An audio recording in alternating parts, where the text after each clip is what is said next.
Hola a todos, en nombre de mi esposa Eva y un servidor Edgar, queremos compartirles el primer versículo que es en Efesios 5:25. La palabra de Dios dice así: maridos, amad a vuestras mujeres, así como Cristo amó a la iglesia y se entregó a sí mismo por ella. Bueno, con este versículo, queremos compartir que el amor es lo más bello y hermoso, porque nos llena a todos de alegría, también porque somos una familia y también porque somos parte de la familia Piensa Vida, y también porque nos llena mucho de emoción y recibir esas bendiciones de parte de Dios. Y bueno, para que esto suceda también hay que buscar a Dios para que fluyan los ríos de agua viva en nuestras vidas. Y en el libro de Juan, capítulo 7, versículo 37 al 38, dice: en el último y gran día de la fiesta, Jesús se puso en pie y alzó la voz, diciendo: si alguno tiene sed, venga a mí y beba. El que cree en mí, como dice la Escritura, de su interior correrán ríos de agua viva. Esto quiere decir que cuando uno tiene sed, pues recurrimos a tomar agua, y cuando nosotros tenemos sed, pues hay que buscar la palabra de Dios, hay que buscar a Dios, porque sabemos de que Dios tiene grandes bendiciones y con Él corren ríos de agua viva en nuestras vidas y recibimos un gran amor por parte de Él. Así mismo vamos a pasar a recibir la palabra de Dios. Les dejamos muchos saludos y bendiciones. Bendiciones.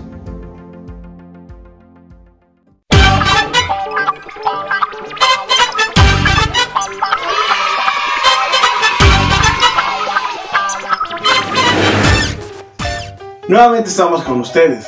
Qué gusto, qué bendición. Espero que te encuentres bien. Hoy seguimos con nuestras lecciones. Aprendamos a amar. Recuerden, estamos aprendiéndonos primera carta a los Corintios 13. Hoy vamos a ver nuestra novena característica de lo que es el amor. ¿Ok? Pero antes de eso, ¿ya estás listo? ¿Ya tienes tu Biblia, tu cuaderno, tu pluma? Si no, corre, ve por ellos. Voy a esperar un momento. ¿Ya? ¿Ya lo tienes? ¡Qué bueno! Ahí donde estás entonces. Inclina tu rostro. Vamos a hacer una oración para empezar nuestra clase del día de hoy. Bondadoso Dios, hoy queremos poner en tus manos, mi Señor Jesús, esta hermosa clase que tú nos has preparado para nosotros. Nos has estado enseñando, mi Señor, lo que es el amor, tanto hacia ti como para nuestro prójimo. Ayúdanos a aprender cada día más y más. Tú conoces el corazón de cada pequeño, de cada pequeña. Y sabes, mi Señor, que ellos están dispuestos a dar ese amor que tú pones en nuestros corazones, Padre. Estamos aprendiendo acerca de cómo tú amas al hombre y cómo nos amas a nosotros, mi Dios. Gracias por ese grande amor que tú pones en nuestros corazones para que nosotros podamos compartirlos a aquellos que lo necesitan. Gracias, mi Señor, porque sabemos que día con día nos vas perfeccionando y perfeccionas a estos pequeños, Padre. Gracias por ello, mi Señor. Permite que sea de grande bendición la palabra de hoy y que podamos salir con una palabra nueva y así enseñárselas a nuestros compañeros, a nuestros amigos, a nuestros primos, a toda la gente que nos rodea. En el nombre de Jesús. Amén. Amén. Bien. Hoy les tenemos otros videos preparados. Amiguitos, ¿quieres verlo? Vamos a verlo. Primera de Corintios, capítulo 13. Si yo hablase con lenguas humanas y angélicas y no tengo amor, vengo a ser como humildad que desde la voz la que me tiene. Si tuviese la profecía y entendiese todo misterios y toda ciencia, y si tuviese toda la fe, de tal manera me trasladase de los montes, y no tengo amor, nada soy. Si entregas, si repartiese todos mis bienes, y entregase todos mis bienes para la comida de los pobres, y entregase mi cuerpo para ser quemado, y no tengo amor, de nada me sirve. El amor es sufrido, el amor es benigno, el amor no tiene envidia, el amor es constante. No es cansancio. El amor no se envanece. El amor no guarda rencor. No hace lo suyo. No se irrita. No se envanece. No guarda rencor.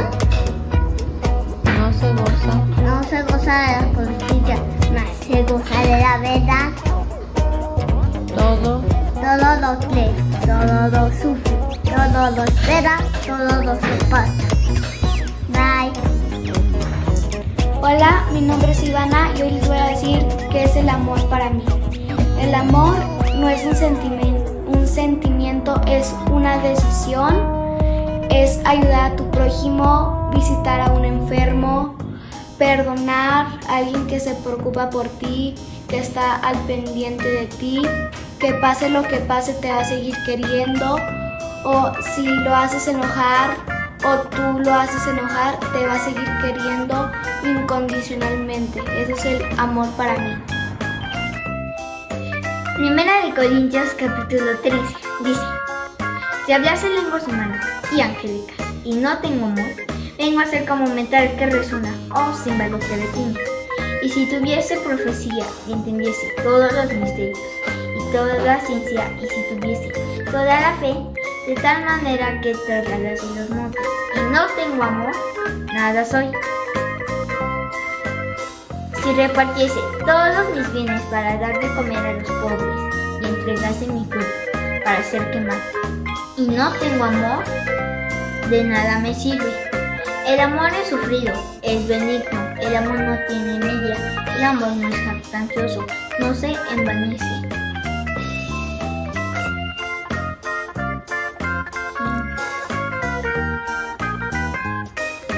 No hace nada indebido, no busca lo suyo, no se irrita, no guarda rencor. No se goza de la injusticia, mas se goza de la verdad. Todo lo sufre, todo lo cree, todo lo espera, todo lo soporta. Adiós. ¿Qué tal les pareció? Bien, ¿verdad? Muy bien, gracias por sus videos. Yo sé que muy pronto tú también mandarás un video y muy pronto te veremos aquí con nosotros. Bien, vayamos a nuestra clase. Hoy veremos que el amor nos irrita. Sí, eso significa que el amor no provoca ni incita a los desacuerdos. Más bien edifica a través de los propósitos limpios y de paz. En la Biblia podemos encontrar en la palabra que es de nuestro Dios, podemos ver multitudes de ejemplos de gente de paz. Pero también de gente que se enoja. ¿Tú conoces a alguien que se enoja? Oh, no me lo digas. No, ni lo señales, tranquilo. No, déjalo así. Ni lo mires, no. No, porque se va a enojar. Tranquilos. Yo conozco también a varios que se enojan, pero mira. Esa persona, ¿sabes qué? Necesita de Jesús. Claro, necesita a Jesús. Hoy vamos a ver con un ejemplo de la Biblia de una persona que se enojó. ¿Y sabes quién es? Jonás. Pero no vamos a ver en la parte donde se lo comió el gran pez. No. Vamos a ver en la parte donde Jonás se enojó. ¿Sí? Mira, porque Dios perdonó a Nínive y Dios le da una lección de cómo es el amor y que siempre muestra misericordia y perdón a tanta gente que lo necesita. ¿Quieres ver a Jonás enojado? ¿Quieres ver la lección que le da Dios? Vayamos a ver este video y ahorita regresamos. Jonás, capítulo 4. El enojo de Jonás.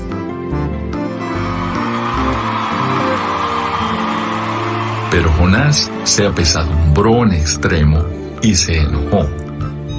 Y oró a Jehová y dijo: Ahora, oh Jehová, ¿no es esto lo que yo decía estando aún en mi tierra? Por eso me apresuré a huir a Tarsis, porque sabía yo que tú eres Dios clemente y piadoso, tardo en enojarte y de grande misericordia, y que te arrepientes del mal. Ahora pues, oh Jehová, te ruego que me quites la vida, porque mejor me es la muerte que la vida. Y Jehová le dijo: ¿Haces tú bien en enojarte tanto? Y salió Jonás de la ciudad, y acampó hacia el oriente de la ciudad, y se hizo allí una enramada, y se sentó debajo de ella a la sombra, hasta ver qué acontecería en la ciudad. Y preparó Jehová, Dios, una calabacera, la cual creció sobre Jonás, para que hiciese sombra sobre su cabeza, y le librase de su malestar. Y Jonás se alegró grandemente por la calabacera.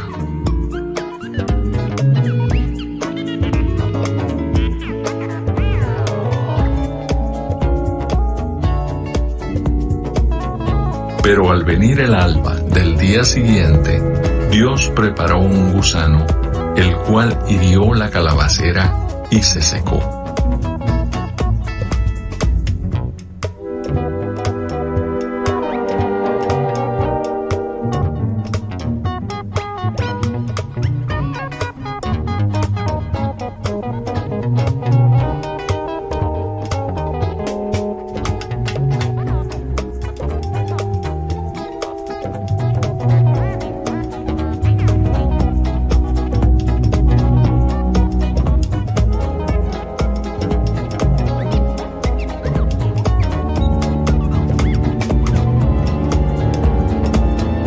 Y aconteció que al salir el sol, preparó Dios un recio viento solano, y el sol hirió a Jonás en la cabeza, y se desmayaba, y deseaba la muerte, diciendo: Mejor sería para mí la muerte que la vida. Entonces dijo Dios a Jonás: ¿Tanto te enojas por la calabacera? Y él respondió: Mucho me enojo, hasta la muerte. Y dijo Jehová: ¿Tuviste tú lástima de la calabacera en la cual no trabajaste, ni tú la hiciste crecer, que en espacio de una noche nació, y en espacio de otra noche pereció? Y no tendré yo piedad de Nínive, aquella gran ciudad donde hay más de 120,000 personas que no saben discernir entre su mano derecha y su mano izquierda, y muchos animales.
¿Qué te pareció la lección? Tremenda, ¿verdad? Dios le enseñó a Jonás: el que ama de verdad provoca el bien y la paz a los demás. Dios nos muestra siempre su amor y su misericordia. Y el Salmo 103:9 dice: no contenderá para siempre, ni para siempre guardará su enojo. ¿Cómo quieres ser tú? ¿Como Jonás o como Jesús? ¿Una persona que se enoja o un Jesús que amó a todas las personas que iban con él acompañándole? Él siempre demostró su amor para con ellos. Sigue siempre los ejemplos de Jesús. Sigue siempre los ejemplos del Maestro. Y ahí tú vas a encontrar un verdadero camino. Esa fue nuestra lección del día de hoy. Nos vemos en nuestro próximo video. Adiós.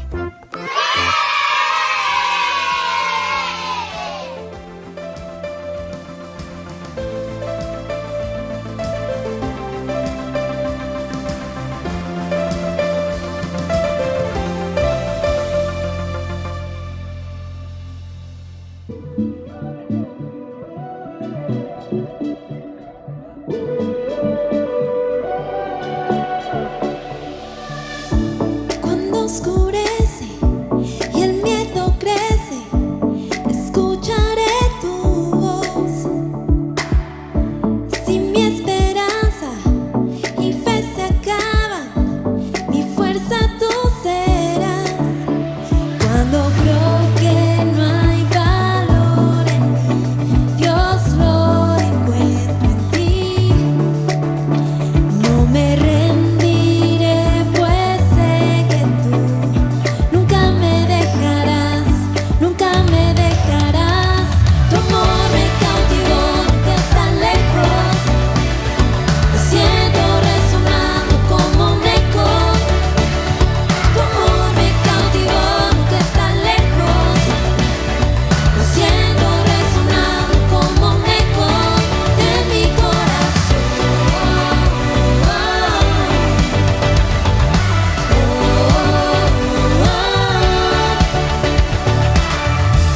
En cada etapa tú me recuerdas tus promesas a mí.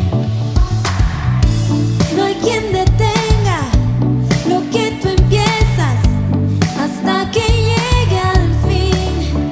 Cuando creo que no hay valor en mí, Dios lo encuentro en ti. No me rendiré, pues sé que tú nunca me dejarás, nunca me dejarás. Tu amor me cautivó, nunca estás lejos. Lo siento resonar como un eco. Tu amor me cautivó, nunca estás lejos. Lo siento resonar como un eco en mi corazón.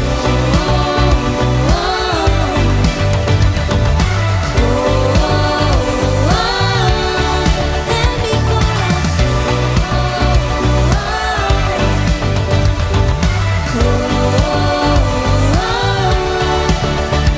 Cuando creo que no hay valor en mí, Dios lo encuentro en ti. No me rendiré, pues sé que tú nunca me dejarás, nunca me dejarás. Tu amor me cautivó, nunca está lejos. Me siento resonando como un eco. Tu amor me cautivó, nunca está lejos. Me siento resonar, resonar. Tu amor me cautivó, nunca está lejos. Me siento resonando como un eco. Tu amor me cautivó.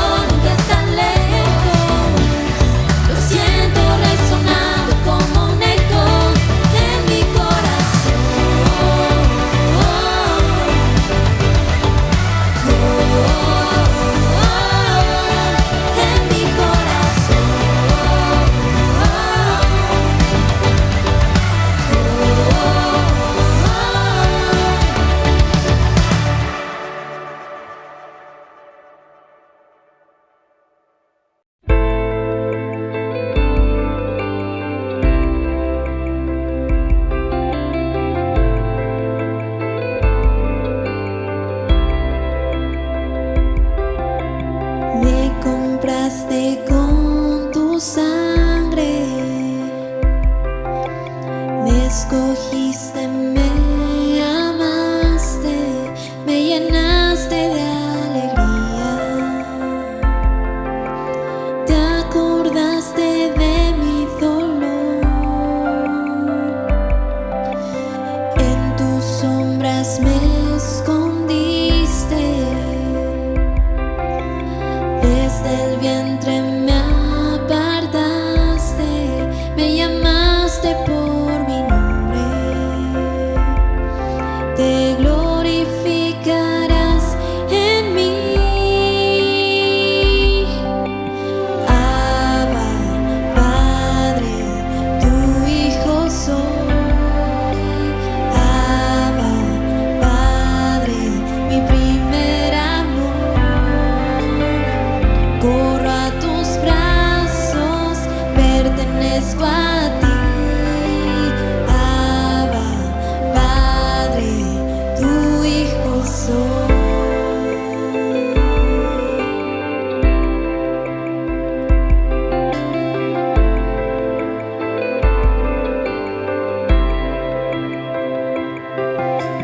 En tu sombra me escondiste, desde el vientre me apartaste, me llamaste por mi nombre. Te glorificarás en mí. Abba, Padre, tu hijo soy. Abba, Padre, mi primer amor. Corro a tus brazos, pertenezco a ti. Abba, Padre, tu hijo soy.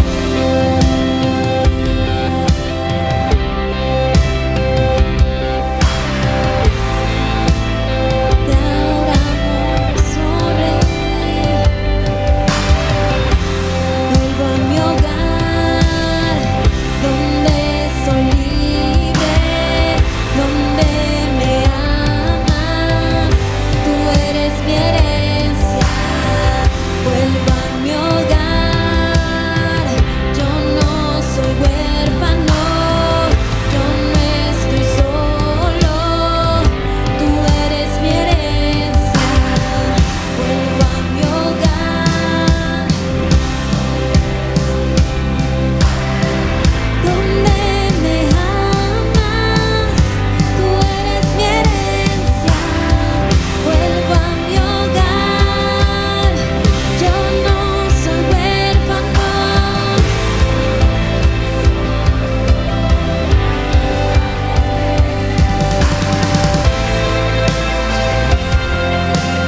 Sí, Señor, no somos huérfanos, somos tus hijos. Abba, Padre, tu hijo soy. Abba, Padre, mi primer amor. Corro a tus brazos, pertenezco a ti. Abba, Padre, tu hijo soy. Abba, Padre, tu hijo soy. Abba, Padre, mi primer amor. Corro a tus brazos, pertenezco a ti. Abba, Padre, tu hijo soy.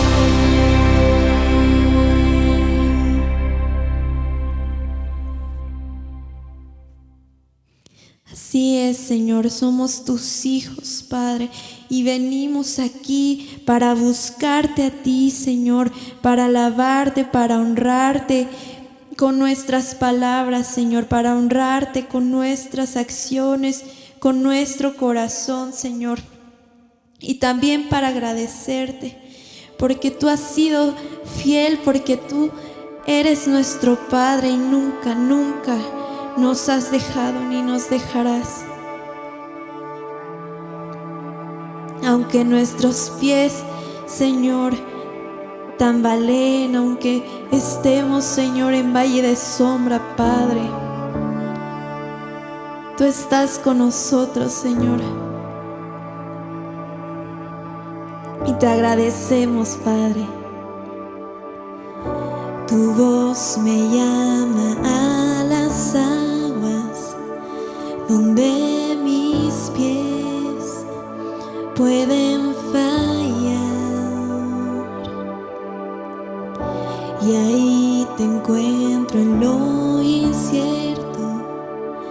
Caminaré sobre el mar y a tu nombre clamaré. En ti mis ojos fijaré, en tempestad descansaré en tu poder, pues tuyo soy hasta el final.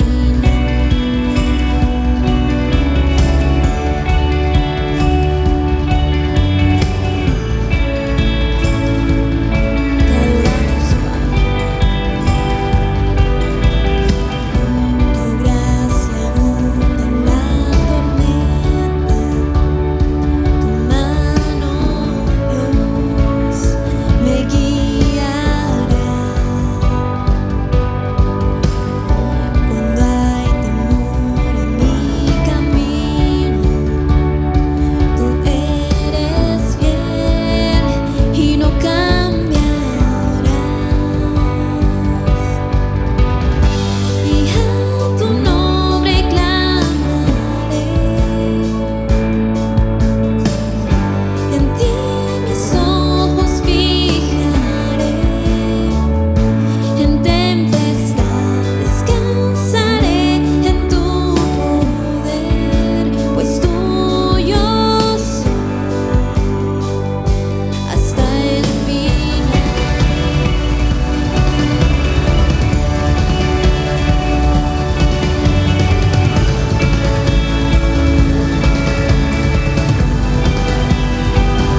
Hasta el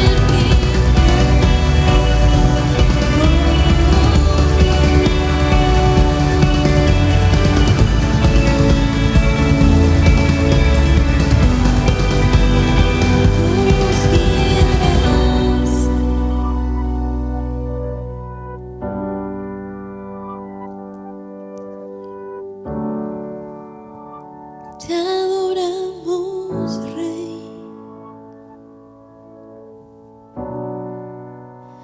Te anhelamos, Dios.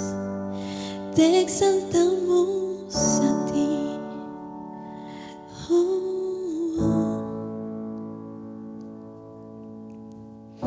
Que tu espíritu me guíe sin fronteras, más allá de las barreras, a donde tú me llames.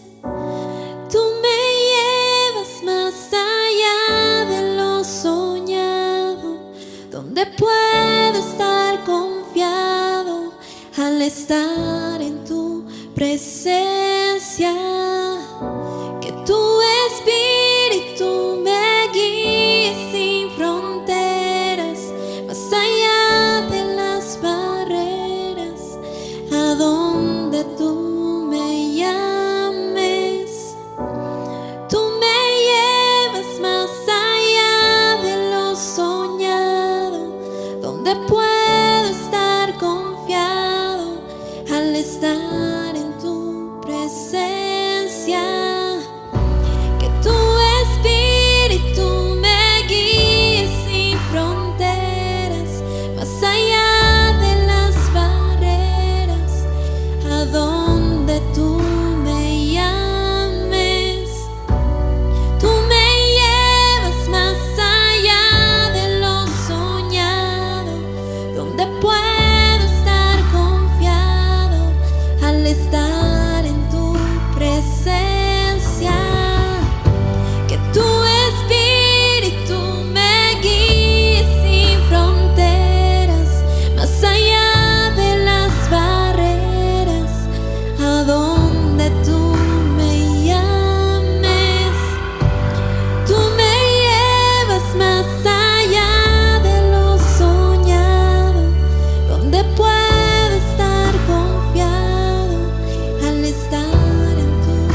decirte que tu espíritu me guíe sin fronteras, más allá de las barreras, a donde tú me llames.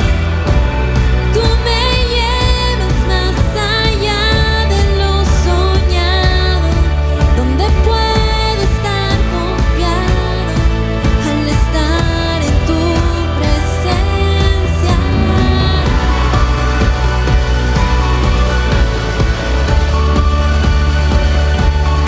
Te bendecimos, porque no te tomas este tiempo en comunión conmigo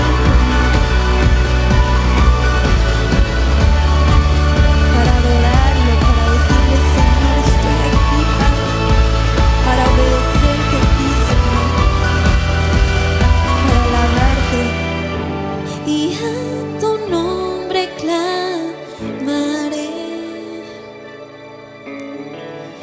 En ti mis ojos fijaré, en tempestad descansaré en tu poder, pues tuyo soy hasta el final.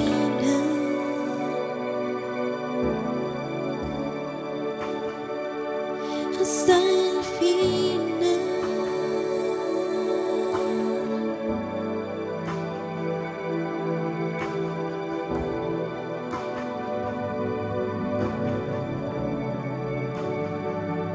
Hasta el final.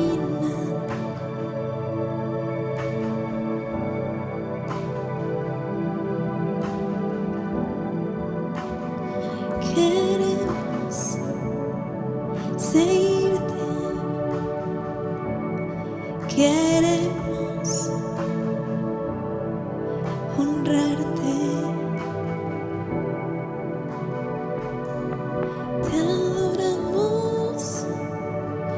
Te adoramos a ti, Señor.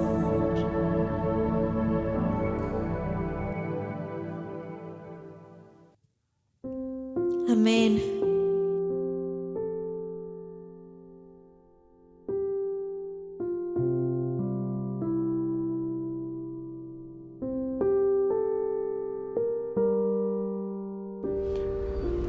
Bendiciones a todos. Me da muchísimo gusto estar de nuevo con ustedes. Gracias al pastor Oscar por la confianza y al Señor por el privilegio de estar nuevamente colaborando con ustedes para la edificación de la iglesia. Quiero introducir este tema que vamos a estar viendo de manera mensual. En unos cuantos meses vamos a estar terminándolo, pero quiero dejar en claro hoy la introducción. El tema se va a llamar Bendecidos por Dios, o bendecidos en todo por Dios. Vamos a iniciar rápidamente y a irnos al versículo número 11 de 2 de Samuel 6, que dice: y estuvo el arca de Jehová en casa de Obed-edom geteo 3 meses, y bendijo Jehová a Obed-edom y a toda su casa. En otras versiones dice a toda su familia, a todo lo que tenía, a su casa y todas sus pertenencias. Y a mí siempre me ha llamado la atención esto que Obed-edom logró en tan solo 3 meses de tener el arca de Dios en su casa. Nosotros sabemos que el arca de Dios equivale a la presencia de Dios. Podemos ver a lo largo de la historia, desde Moisés en el monte Sinaí hasta David, que el arca de Dios representaba, o no tan solo representaba, ahí inmiscuía, o ahí se manifestaba la gloria de Dios, ¿sí? Entonces Obed-edom recibió esa arca del pacto, o de la alianza, o el arca de Dios, o de la presencia de Dios en su casa, y la tuvo durante 3 meses. Y a mí siempre me ha llamado la atención este versículo, y siempre se me ha quedado muy en el corazón la persona de Obed-edom geteo. Así que hoy, antes de empezar a nombrar o a decir todas las bendiciones a las que podemos ser acreedores cuando entramos a la vida con Dios, quiero dejar bien en claro qué significa o qué es más o menos lo que la presencia de Dios hace. ¿Qué significaba esa presencia de Dios en el arca del pacto para el pueblo de Israel? Y lo podemos ver a través del recorrido que hizo desde el monte Sinaí hasta el sitio donde logró reposar el arca y quedarse permanentemente. Vemos que el arca del pacto estuvo con el pueblo de Israel desde cuando fueron libres en Egipto hasta que se establecieron en la tierra prometida y se confirmó el reino de David y de todos sus hijos. Miren, vamos a ver, ¿sí?, una leve narración o semblanza de los lugares o los sitios en donde el arca del pacto estuvo y qué fue lo que producía o lo que se lograba cuando el arca del pacto estaba en medio del pueblo o en los lugares donde estuvo. El primer lugar donde estuvo el arca del pacto es el monte Sinaí. Eso lo podemos ver en el libro de Éxodo, ¿sí? ¿Y qué provocó? El arca del pacto, la primera vez que fue puesta y la primera vez que fue llenada de la gloria de Dios, ahí Dios hizo pacto con su pueblo, firmaron un contrato, prácticamente fue un matrimonio con el Señor, de Dios con su pueblo y de Israel con Dios, y se logró una unidad, una identidad nacional y una unidad de Dios con su pueblo. Luego estuvieron en el desierto y el arca iba junto con ellos y la presencia de Dios se manifestaba en esa arca. Ahí reposaba Moisés, hablaba cara a cara con Dios y hablaba con Dios con Moisés y Moisés con él, y Moisés se dirigía o escuchaba la voz de Dios desde donde estaba la tapa o arribita de la tapa donde estaban los querubines. Ahí se escuchaba la voz de Dios y ahí Dios daba dirección, guía, ¿sí? Y el arca del pacto también en el desierto manifestaba protección para su pueblo, victoria para su pueblo, fuerza para su pueblo, alimento, ¿sí? La sombra durante el día, la luz durante la noche, el calor en el desierto, durante las noches frías del desierto. Todo eso producía la presencia de Dios en sí, que se ponía dentro del arca, ¿verdad? El tabernáculo de Moisés, ¿verdad? Ahí estuvo en el tabernáculo de Moisés el arca, y dice que ahí la presencia de Dios, lo que le daba al pueblo y a Moisés era comunión, ¿sí? Les dio gobierno, ¿sí? Mandamientos, preceptos, ordenanzas, estatutos, la ley moral, la ley sacerdotal, la ley social, ¿verdad? Y también habló Dios a través de ese instrumento que era el arca, dio castigo y corrección, reeducación para el pueblo, para que dejaran de pensar como esclavos de Egipto, que era tipo del pecado, ahora para que comenzaran a pensar de una manera libre, pero también servir a Dios por amor y por conciencia de lo que estaban haciendo. Entonces Dios reeducó al pueblo, y cuando el pueblo erraba, Dios los corregía por medio de castigos, pero a través de esos castigos también corría la misericordia y el perdón de Dios y el amor de Dios que siempre estuvo con su pueblo. Otro lugar donde estuvo el arca o la presencia de Dios fue en Gilac, ¿sí? En Josué 4:5, y en todo el libro de Josué podemos ver cómo el arca estuvo presente acompañando al pueblo, dándole victoria sobre los muros de Jericó, la conquista de la tierra prometida, la destrucción de los enemigos de Dios y del pueblo de forma sobrenatural. Recordemos también que el arca estuvo presente cuando cruzaron el río Jordán y se abrieron las aguas o se secaron las aguas y pasaron sobre seco. Lo que abrió ese río Jordán fue el arca del pacto, ¿sí? Cuando iba pasando el arca, que iba cargada por los levitas. Recordemos también que cuando rodearon Jericó, el arca estaba presente. Y fue la presencia de Dios la que logró todo eso. Todo lo sobrenatural con lo que ellos iban venciendo era porque la presencia de Dios estaba en medio de su pueblo, representada por medio de esta arca del pacto. Otro lugar fue Silo. En Josué 18:1 vemos que ahí estaba el arca en Silo o en Silo. ¿Sí? Vemos ahí en Silo estuvo mucho tiempo. De hecho ahí fue el centro de adoración cuando en los tiempos de Josué, y ahí iban muchos a preguntarle a Dios y a darle sacrificios para buscar guía, para buscar protección, para buscar bendición. Siquem, ese es otro lugar. En Josué 24:1 dice que el arca estuvo en Siquem, y ahí Josué pudo exhortar al pueblo, pudo recordar de nuevo las raíces de dónde venían. Y hubo una introspección, ¿verdad? Hubo un recuento de todo lo que Dios hizo. Y cuando nosotros estamos en la presencia de Dios, a Dios le gusta que nosotros recordemos dónde estuvimos, de dónde nos sacó y qué estamos haciendo nosotros ahora en Él. Aquí, por ejemplo, en Josué 24:17 estaban en Siquem delante del arca, delante de la presencia de Dios. Y Josué les dijo: el Señor nos ha guardado por todo el camino por donde hemos andado y en todos los pueblos por entre los cuales pasamos.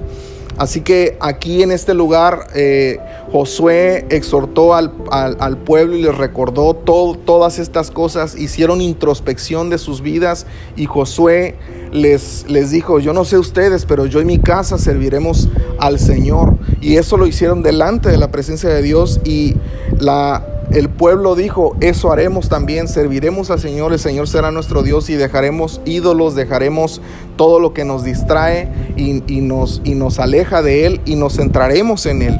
Y eso fue lo que Dios hizo, y Dios los bendijo por medio de Josué en ese lugar, y hubo una renovación del pacto de Dios. Hubo una alianza de todas las tribus de Israel para volver a tener esa identidad o fortalecer la identidad que ya Dios les había dado desde el monte Sinaí en el primer contrato matrimonial que tuvo con ellos.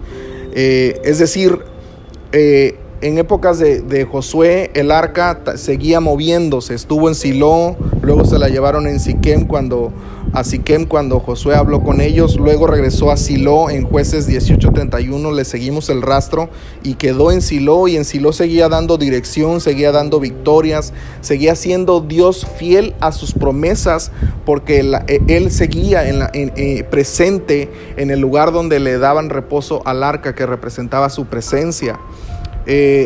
Luego vemos un cambio, ¿sí?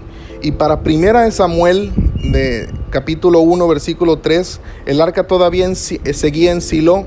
Ya habían pasado toda la historia de los jueces y el arca ahí seguía. Pareciera como que el pueblo se olvidó, y podemos ver al final del libro de los jueces cómo incluso los levitas se fueron desviando. Los levitas, sacerdotes encargados de la casa de Dios, se fueron desviando del cuidado, de hacerle caso, de cuidar debidamente y conforme a los lineamientos que Dios le había enseñado a Moisés. Se olvidaron de todo eso y de cómo cuidar el arca. Se olvidaron de la presencia de Dios. Y para 1 Samuel, que fue el último de los jueces y que gobernó durante 40 años, ya habían pasado muchísimos años y el arca seguía allá abandonada, sin recibir la honra debida, la presencia de Dios ahí en Silo. Y vemos en 1 Samuel capítulo 4, por ejemplo, que el pueblo se había formado para estar en batalla contra los filisteos, que eran sus enemigos actuales para ese momento.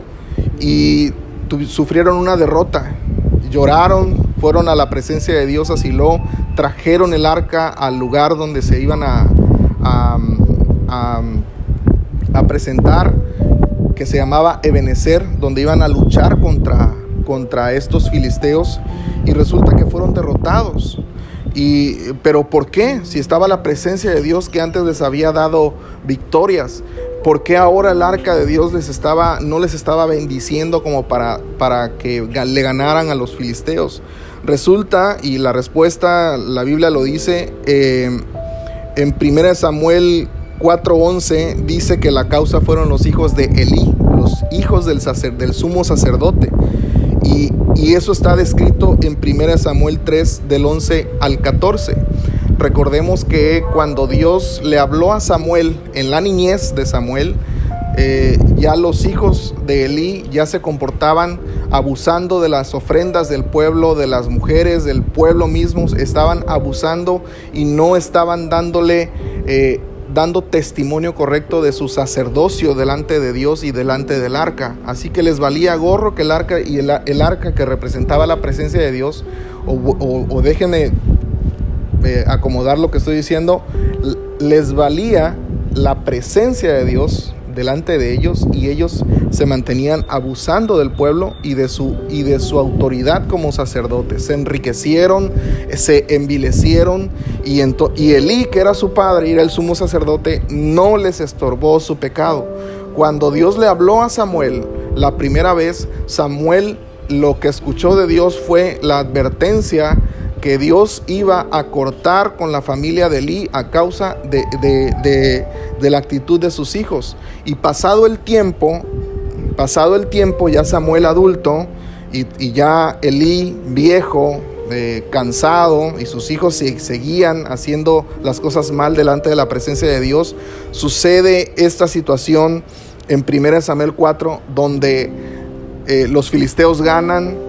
Sí, estaba la presencia, el arca de Dios, pensaban que iban a ser bendecidos el pueblo de Israel, pero el arca no cumplió, la presencia de Dios no cumplió, vamos a llamarla así, entre comillas, en darles la victoria. Los filisteos ganaron, mataron a los hijos de Elí, que eran Finés y Omni, y entonces se llevaron el arca. Los filisteos se robaron el arca, y vemos un cambio.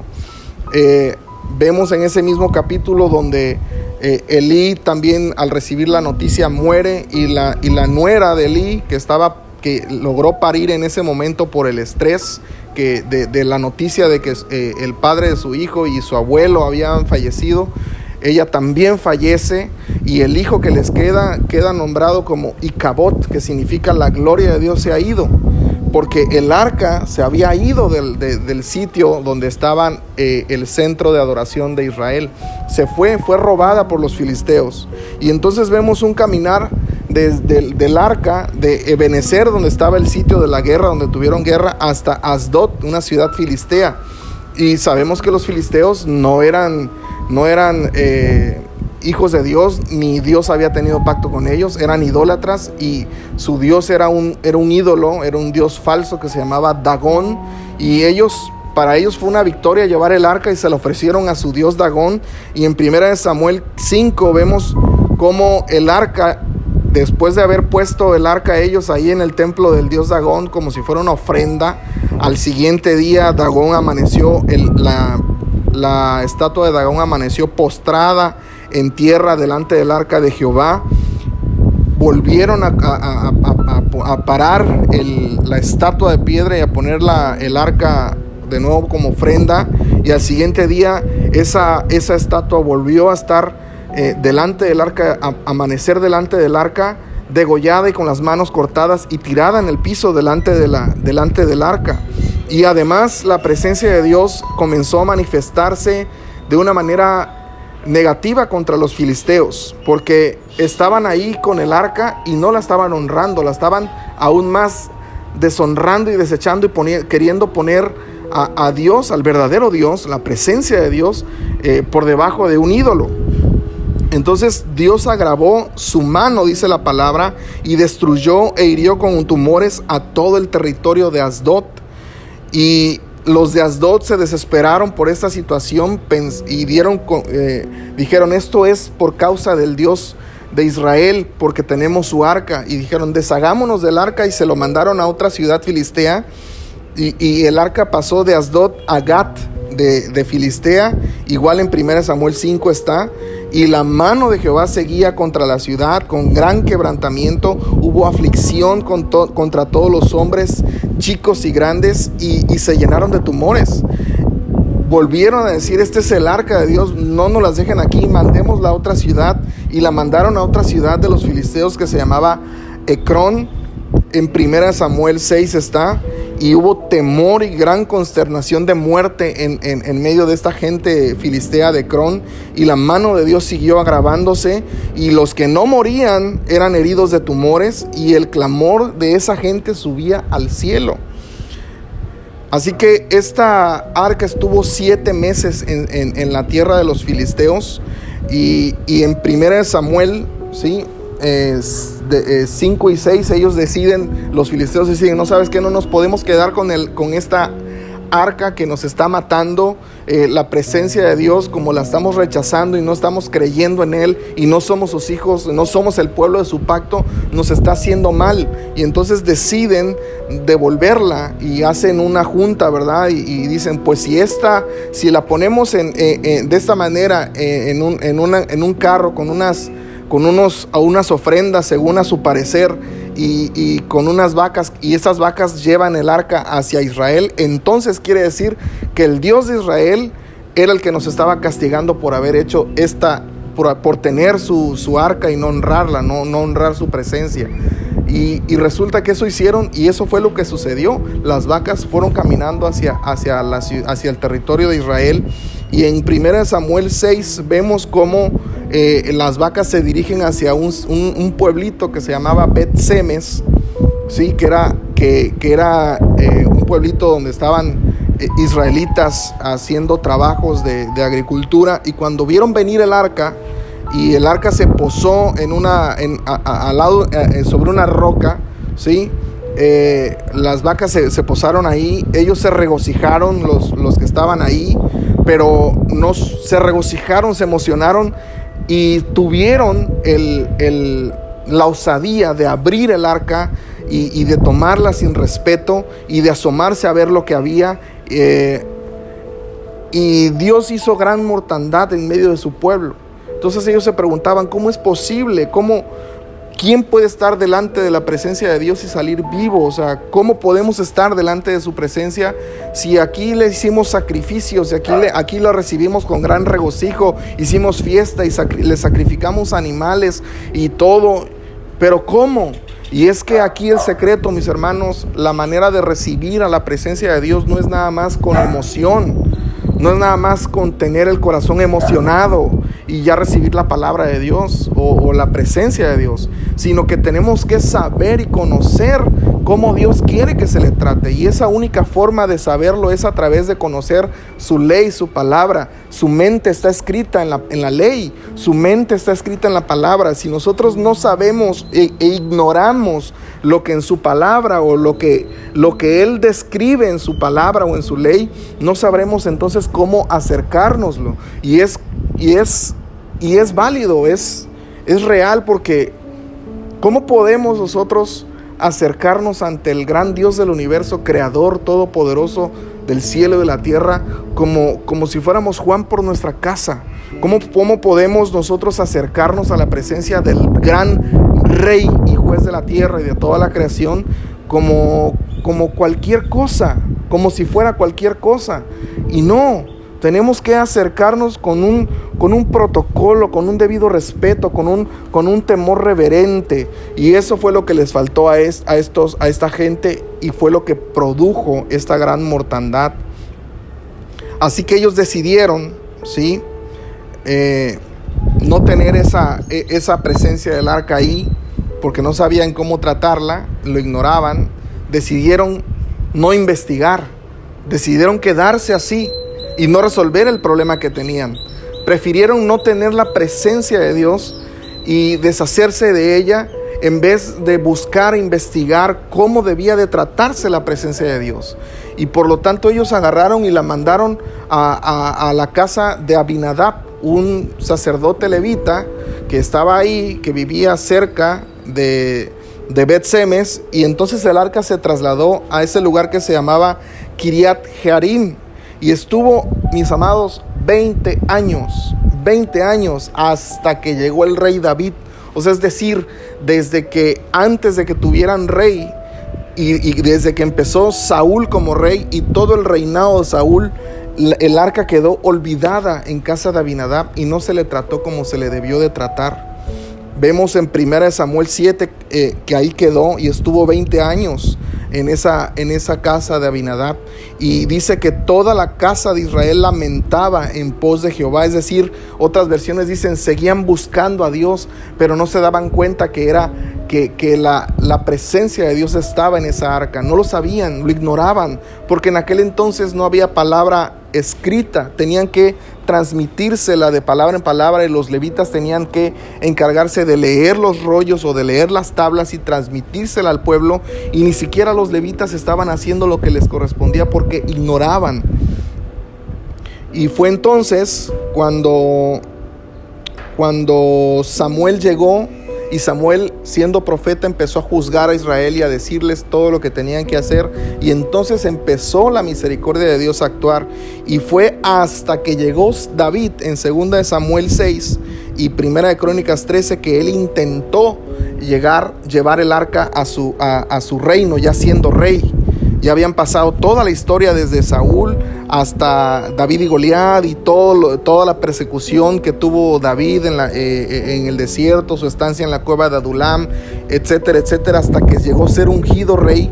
Y entonces quiso traer el arca de Dios. Él era un hombre, recordemos que era un hombre conforme al corazón de Dios y amaba a Dios. Él no podía estar lejos de la presencia de Dios, y él sabía que la presencia de Dios estaba en el arca del pacto, y él quería que así donde él estuviera, el arca de Dios estuviera presente. Pero al ser parte del pueblo y no haber levitas que conocieran la ley y conocieran la mente de Dios y de cómo debía de tratarse la presencia de Dios, David erró en la manera de llevar el arca. Y sucede en 2 Samuel 6 y 1 Crónicas 13 que cuando lo estaban trasladando, uno de los levitas quiso agarrar el arca y este levita muere, y entonces toda la alegría que tenían de llevarse la presencia de Dios a la casa de David se esfumó en un instante, y David estuvo muy triste, muy triste. Entonces tuvo temor. De hecho, David dijo: ¿cómo he de llevar entonces el arca de la presencia de Dios a la casa, a la ciudad, a mi ciudad, a mi casa? ¿Cómo la he de llevar? Y se entristeció tanto y les dio temor de entonces mover esa arca, y la regresaron a medio camino a la casa de Obed Edom Geteo, que era un levita de la casa de Merari, hijo de Jedutum. Este Jedutum, su padre, significa su nombre el que alaba, y este Jedutum, que era alguien que alababa a Dios, era un levita también de la casa de Merari, y conocía cómo se debía de tratar el arca. Y entonces, al caer en la casa de su hijo Obed Edom ya sabía cómo debía de tratarse, y le dio el lugar correcto y el trato correcto a la presencia de Dios, y Dios respondió a ese trato y lo bendijo. Y durante esos 3 meses Obed Edom fue bendecido en toda su casa, en toda su familia y en todas sus pertenencias. Pero en esos 3 meses David se regresó a su casa y estuvo triste. De hecho, estuvo tan triste David y tan acongojado que él decidió ni siquiera subir a su cama a dormir durante esos 3 meses.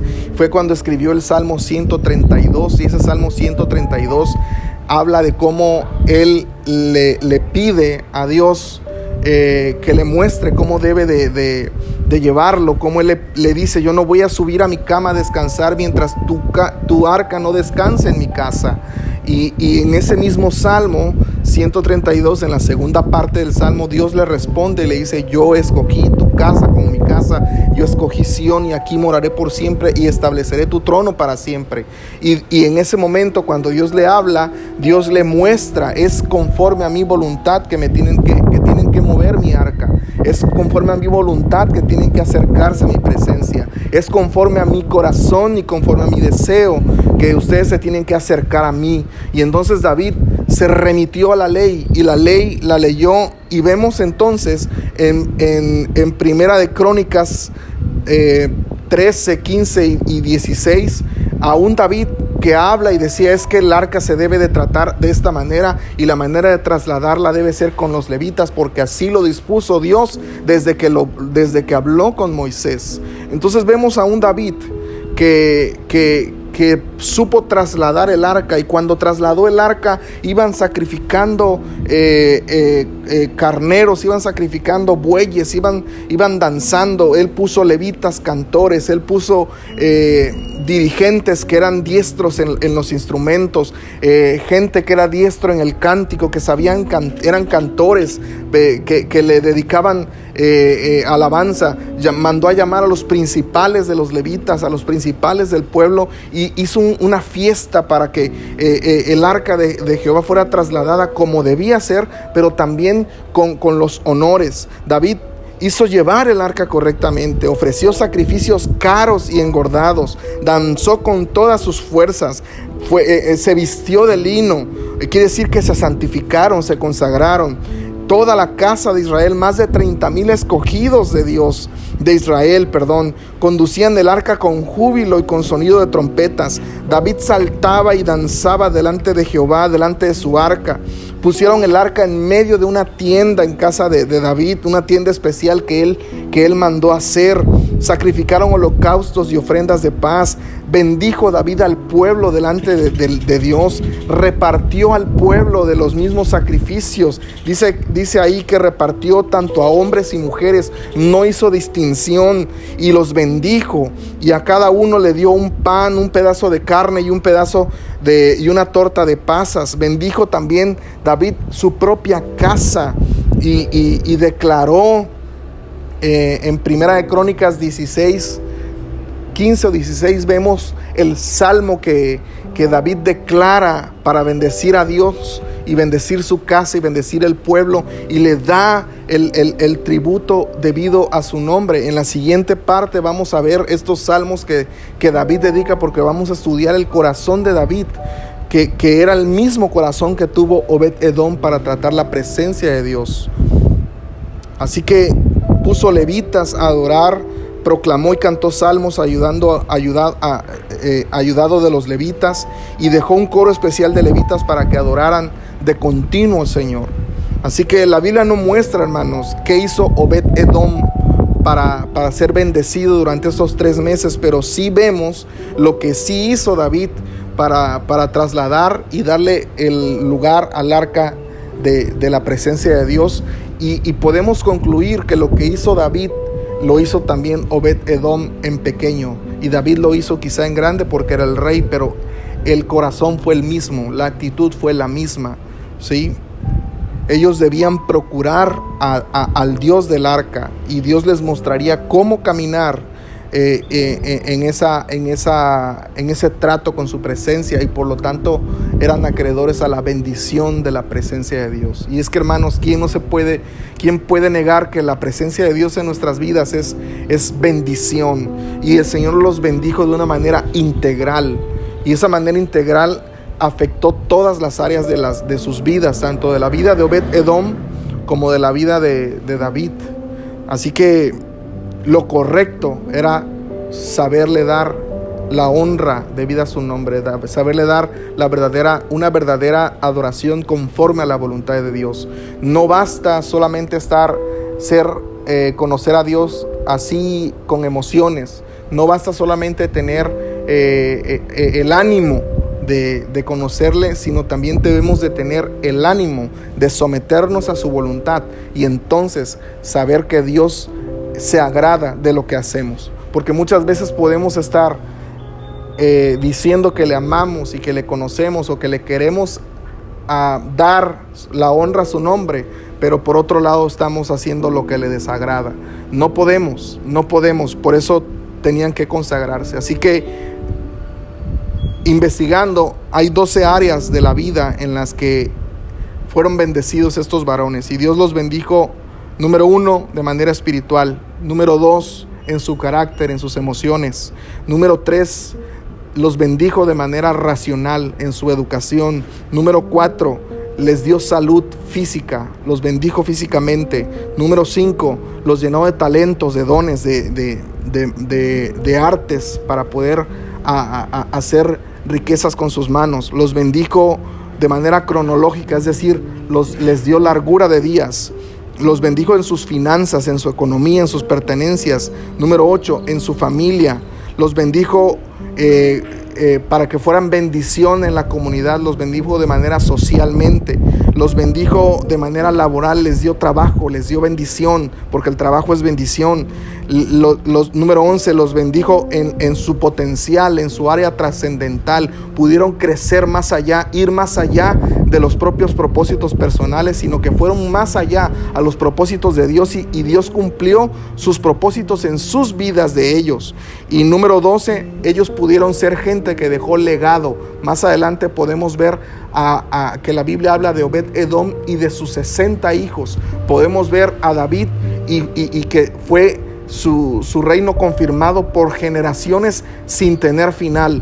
Así que, hermanos, yo les invito a que tomemos atención en esta serie que inicia, para que podamos lograr ser bendecidos como Obed-Edom y como David lo hicieron, porque tuvieron el corazón, no nada más el corazón de emociones, sino el corazón de poderse someter a su voluntad y de vivir conforme a lo que Dios pedía.